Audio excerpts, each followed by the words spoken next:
1 minute में गिर जाना, इसे ठीक कैसे करें? तो चलिए टॉपिक का स्टार्ट करते हैं कि 1 मिनट में क्यों गिर जाता है।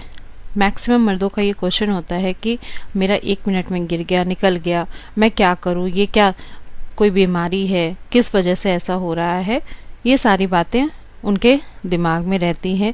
ये ख्याल उनका रहता है कि क्या मुझे कोई प्रॉब्लम है, इसके लिए क्या करना चाहिए। ये सारी चीज़ें आज मैं आपको बताऊंगी। तो सबसे पहले कि 1 मिनट में गिर जाना ये कोई बीमारी नहीं है। इसे मेडिकल लैंग्वेज में कहते हैं प्री इजैकुलेशन। जी हाँ, मतलब आपकी जब मनी जल्दी गिर जाती है तो उसको बोलते हैं प्री इजैकुलेशन बोलते हैं। अब बात करेंगे ये क्यों हो जाता है, इसके क्या क्या कारण होते हैं। तो सबसे पहला कारण होता है कि जब आप मुठ मारते हैं, जब आप हाथों का इस्तेमाल ज़्यादा करते हैं तो इरेक्शन बहुत ज़्यादा होता है और उन मर्दों को वो लत लग जाती है अपने हाथों की, तो जिसकी वजह से वो जल्दी गिर जाता है। आप ओवर थिंकिंग, दूसरी चीज़ है ओवर थिंकिंग। अगर आप बहुत ज़्यादा उन चीज़ों के बारे में सोचते हैं, बहुत ज़्यादा वैसी वीडियोस देखते हैं, तो आपको इजैकुलेशन हो जाता है और आप उसे रोक नहीं पाते हैं। तीसरी चीज़ें हैं कि बहुत लंबे वक्त तक आप अपने पार्टनर से दूर रहते हैं और जब मिलते हैं तो एक झटके में निकल जाता है, 1 मिनट के अंदर ही वो निकल जाता है, 1-2 स्ट्रोक के बाद ही। अब बात करेंगे कि ऐसा क्यों होता है और इसको कैसे ठीक किया जाए। ऐसा इसलिए होता है क्योंकि इन सारी चीज़ों की जब आपको लत लग चुकी होती है तो उसके बाद ये चीज़ें यानी कि जल्दी निकलने की जो बारी होती है वो ऐसा हो जाता है। अब बात करेंगे इसको रोकने के लिए आप क्या क्या कर सकते हैं। तो मैंने बताया कि ये कोई बीमारी नहीं होती है, ये आपके रूटीन, हेल्थ, इन सब पे डिपेंड होता है। अब बात करेंगे इसको रोकने के लिए आप क्या कर सकते हैं। इसको रोकने के लिए सबसे पहले तो आपको अपने हाथों का इस्तेमाल करना बंद करना होगा, क्योंकि अगर जिन भी मर्दों को हाथों का इस्तेमाल करना ज़्यादा पसंद है, वो हाथों का इस्तेमाल ज़्यादा करते हैं, तो वो इन चीज़ों के लिए यानी हाथों के इस्तेमाल की वजह से वो प्री इजैकुलेशन की समस्या उनको हो जाती है, उसका सामना करना पड़ता है आपको। तो इससे बचने के लिए आपको पहले हाथों का इस्तेमाल बंद करना पड़ेगा। कोशिश करें कि आप अपने पार्टनर के साथ ही हम बिस्तरी करें और उस वक्त में ही आप अपने मनी को निकालें।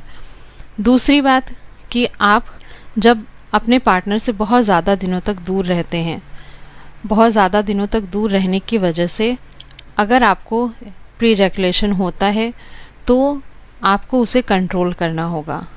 अगर आप बहुत ज़्यादा मनी निकालेंगे तो उससे आपकी जो वीकनेस हो जाएगी, यानी आपके अंदर बहुत ज़्यादा वीकनेस आ जाएगी और आपको डॉक्टर से कंसल्ट करना पड़ेगा। उसके बाद होता है कि जब आप अपने पार्टनर के साथ हैं उस वक्त में जब अगर आपका निकलने वाला है तो आप अपने टोपी को पकड़कर हल्का सा स्क्वीज़ कर लें, यानी दबा दें। जब आपको महसूस होता है कि हाँ वो निकलने वाला है तो आप उसे पकड़कर तुरंत निकालकर आप उसकी टोपी को दबा दें, ताकि स्क्वीज़ करने से क्या होगा कि बाहर नहीं आएगा और आप थोड़ा सा आपको टाइम और मिल जाएगा। तो बहुत लोगों की शिकायत होती है कि नहीं मैम, मैं तो निकाल नहीं पाता, मुझसे बर्दाश्त नहीं होता, कैसे करेंगे ये। तो ये चीज़ें आपको कंट्रोल करनी पड़ेगी। अगर आपको ऐसी प्रॉब्लम है तो आपको ये चीज़ें करनी पड़ेगी। जब भी आप डालते हैं उसके बाद अगर आपको जल्दी निकलने की प्रॉब्लम है तो आपको पता चल गया कि हाँ अब मैं फारिग हो जाऊंगा, तो आपको तुरंत निकाल कर तुरंत अपनी टोपी को स्क्वीज़ करना है, यानी दबाना है, ताकि वो मनी बाहर ना आ पाए, जिससे आप और लंबे समय तक टिक पाएँ। इस तरह से करने से आप ज़्यादा टाइम तक हम बिस्तरी करने में टिके रहेंगे।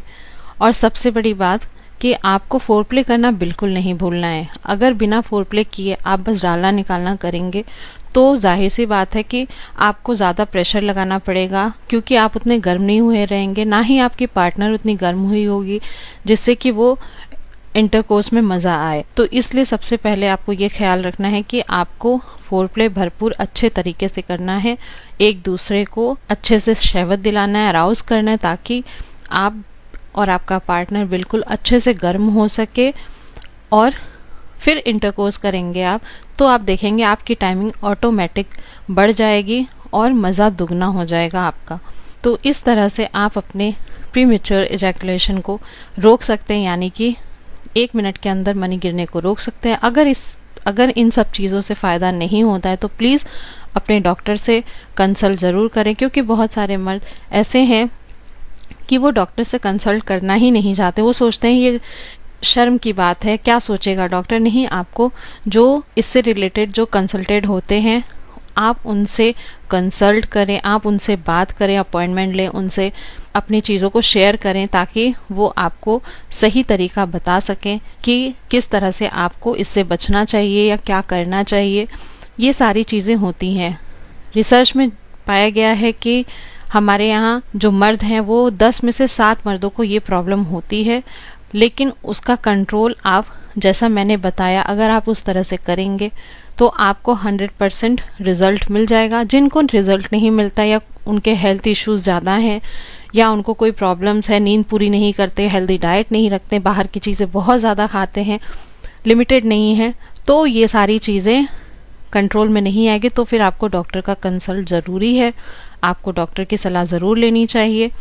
तो उम्मीद करती हूँ मेरी वीडियो आपको बहुत ज़्यादा पसंद आई होगी, इन्फॉर्मेटिव लगी होगी। तो अपने दोस्तों के साथ इस वीडियो को ज़रूर शेयर करें और उन्हें भी बताएं कि अगर आपको प्रीमेच्योर एजैकुलेशन है तो आपको क्या करना चाहिए, किस तरह से अपने आप के लिए इलाज करना चाहिए, किस तरह से, जैसे मैंने बताया उस तरह से अगर आप स्टेप बाय स्टेप फॉलो करेंगे तो आपको ज़रूर फ़ायदा मिलेगा। तो मिलते हैं अगले वीडियो में अगले टॉपिक के साथ, तब तक के लिए खुदा हाफिज़।